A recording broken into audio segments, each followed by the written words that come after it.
Here with Coach Mangini. We're going viral, Coach. Patrick Mahomes led his Chiefs to a 26-3 win over Mitchell Trubisky's Bears last night, and the reigning MVP took a shot at Chicago. While doing so, Mahomes celebrated a touchdown by counting to 10, which, of course, alludes to the Bears choosing Trubisky with the second overall pick and watching Mahomes slide to the 10th overall pick in the 2017 NFL Draft. Is that what was, or were we just I like it. Patrick denied it after the game. I think he's clearly lying. What else could he be doing? His teammates loved it. I don't think this is a shot at the Bears directly. I think it's just overall the league. Like, yeah, I was on the board through the 10th pick of the draft. Everyone passed on me. And, you know, I'm just the best player in football. It's the first time we've seen anything like this from Patrick Mahomes, which I actually liked quite a bit. Go ahead. Well, the Bears actually saved the Browns because the Browns wanted to draft Mitchell Trubisky that year, and they traded up over the Browns to get him. So, you know. For the Bears, though, it's such a tough spot because not only they took Trubisky, and listen, the Mahomes stuff, a lot of it's revisionist history. Nobody saw him being... Yourself included. Myself included. When the Chiefs traded up, I wanted Deshaun Watson. Yeah. I thought they were trading up for Deshaun Watson. But the Bears so desperately wanted Trubisky instead of Watson, who had just won the national championship, been to a previous one. They were sitting at 3. They traded up to 2 because they were terrified someone was going to trade in front of them to Browns take Mitch Trubisky. Right. They thought the Browns were going to take him at 4, which they were. And so it worked out for Kansas City. Only it two of those teams. I like it. I like the hand. Yeah. You do? Yeah, it's not over the top. You don't, right? It's just a little bit. You would like it. If you had a player do it, he should probably do it in the Super Bowl. Okay, no problem. Or the he will see you in a month. On to the huge game in the AFC this weekend. Patriots, Bills, first quarter winding down. Tom Brady finds tight end Matt LaCosse. It's an 8-yard touchdown to cap off a 75-yard drive. 7-3 Patriots. Fourth quarter now, first and goal. Just over 5 minutes left. Rex Burkhead, shedding 2 tacklers, gets into the end zone. Pats up 24-17, but one last chance for the Bills. Here it is, fourth and goal. Josh Allen scrambling, tries to find Cole Beasley. He misses him because he's short. Patriots hold on to win their 11th straight AFC East title. Brady finishes with 271 yards and a touchdown. So, Nick, did this game finally prove that we can trust the Patriots in the playoffs? No. This game did not prove who the 2019 Patriots are any more than last week's game against the Rams proved who the 2019 Cowboys are. I think you are who you are repeatedly, not who you are one weekend every 6 or 7 weeks. With that said, I want to doff my proverbial cap to one Thomas Edward Brady and the entire Patriots offense, who played the best game they've played in months, arguably all year, certainly since week 1 against Pittsburgh. This was a throwback Brady performance, not even throwback to last year, throwback to a couple years ago. That's a great defense. All of a sudden, we're not hearing the announcers explain away missed passes, blaming it on wide receivers, because amazingly, these terrible pass catchers can catch the ball when Brady's accurate. Brady was accurate. He was constantly under duress, yet was never sacked, threw the ball away when he needed to, and I thought this was a spectacular come-from-behind win for New England. The only hope they have, and I think it's minimal, of making the Super Bowl was with a bye. They've never made a Super Bowl without one, and they're losing in the fourth quarter of this football game. And if they lose, they're no longer the 2 seed. They're the 3 seed. Kansas City jumps them. And Tom Brady led them back, and not only led them back, after the touchdown, far too often in this league, we see a team get a touchdown to go up 1 or to go up 5. And then on the 2-point conversion, guys are still celebrating. They're doing this, that, and they run a rush 2-point conversion play, and now you're up 1 and a field goal beat you, or you're up 5 and a touchdown beat you. No, they got in exactly what they wanted. The Bills got a penalty. That was very interesting. The Patriots didn't want the penalty on the 2-point try. They wanted it on the kickoff, which should have been signal to Buffalo. They're throwing it here, not running it, because if they're running it, they would take the extra yard. And Brady finds his guy Edelman on a critical play.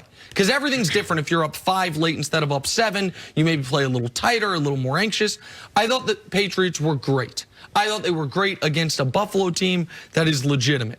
If the offense plays like this the rest of the way, then of course, we've said all year, if they just have an above-average offense, they can win the Super Bowl. I don't think it's going to happen. I think it is more likely that that was Tom Brady's last truly great game as a Patriot than it was the start of a run that's going to be on. But they deserve all the credit in the world for what they did Saturday afternoon in a critical win for them.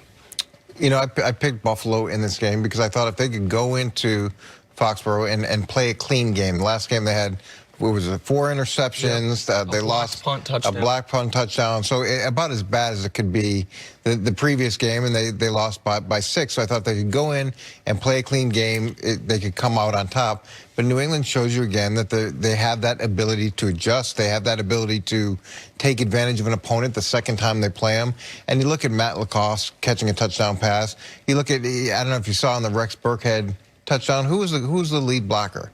It was their linebacker who's been playing a bunch. Fullback. Who's been playing a bunch at fullback, so Landon Roberts. So there's a situation where they take a linebacker, they put him in at fullback because they've been hurt at fullback since they lost Devlin. So what do? They transition a player over. A guy like Matt Lacoste gets better. They start to understand how they're going to work the younger players into the mix. Well, where does N'Keal Harry really fit in? Where does Mohamed Sanu fit in? And that's what gives them an edge as they move forward.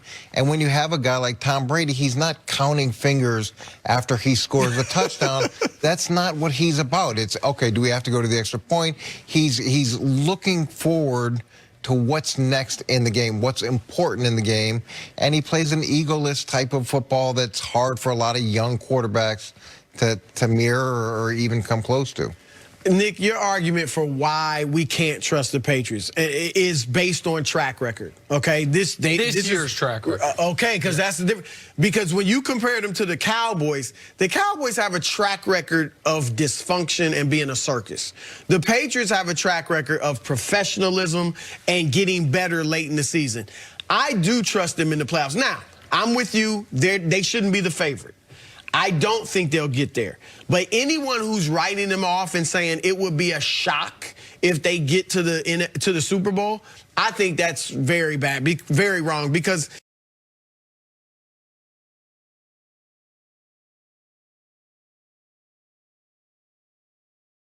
I mean, last year we could have sat here a year ago today and said the same thing about the New England Patriots. They weren't even coming off. They had a good win late, but they had lost to Miami. You know, Brady had stretches where, you know, he didn't play good football and he looked like he was done. And he wasn't 42, but he was 41. You know, so we could have written them off last year. And all the good things you said about them, what they did, to me, it's not a coincidence. It's a part of what you were talking about, and it's a part of this locker room and this culture being one made up of gamers. And they understand the stakes are getting higher, and they're starting to play their best football. They have not, we've talked about, they've had trouble running the football. Sony Michel hasn't been great this year. But all of a sudden, against a great Buffalo defense, now Sony can run the ball and almost get 100 yards, and they can run it as a team well. Buffalo was stacking the box, and they still couldn't stop him. And then Brady, all of a sudden, he spreads the ball. It's not just Julian Edelman anymore. It's not just James White. He gets it to 7 receivers for 7 receivers had caught at least 3 passes. I mean, it's not, to me, it is not a coincidence, Nick, that they came out and played such a great game against the top team heading into the playoffs. So I do think they're going to be dangerous in the postseason. But Sony Michel hadn't played well, and Tom Brady hadn't played well. Their offense hadn't put it all together, and then all of a sudden they do. Which is the real Patriots team? Is this a la the Dallas Cowboys we talked about? The one we saw with the previous That was the case last year. But it really, go ahead. Nick's going to talk about the Kansas City defense, and they've played a little bit better over the last 4 or 5 games. Last 5 weeks they've been the number 1 defense. So that's who the Kansas City defense has to be. No, that's it's not who they've been. It's just who they are in this window, because it helps support an argument that that's who they are. No, that's not accurate. I have been very consistent on all these points all year. I do not think the Chiefs have the best defense in football. I do think that if for 5 weeks, a third of the season, you can be the number 1 defense in the league, then you have a chance in the postseason to just be an above-average defense, which is all they need. All they need is an above-average defense there, given how potent the offense is. If the Patriots had done this for 5 weeks, then I look like an idiot. And there's people who can say you look like an idiot anyway. Fine, talk to me in a few weeks. The Patriots, we have such short memories. Last week, They were playing the one-win Bengals. It is tied at halftime. The week before, they lose a home game to Kansas City. The week before that, they are down 19 to Houston. A few weeks before that, they get annihilated by Baltimore.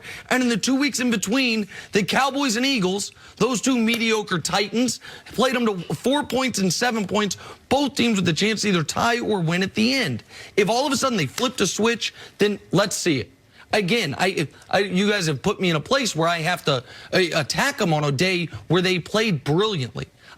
This was the best game they've played since week 1 against Pittsburgh, and maybe the best game they've played offensively since the playoff game against the Chargers. So you're shocked in the NFL when an NFL team beats another NFL team. And as much as you want to say that games are locks and games should turn out a certain way, that it doesn't work that way. Look at Arizona beat Seattle yesterday.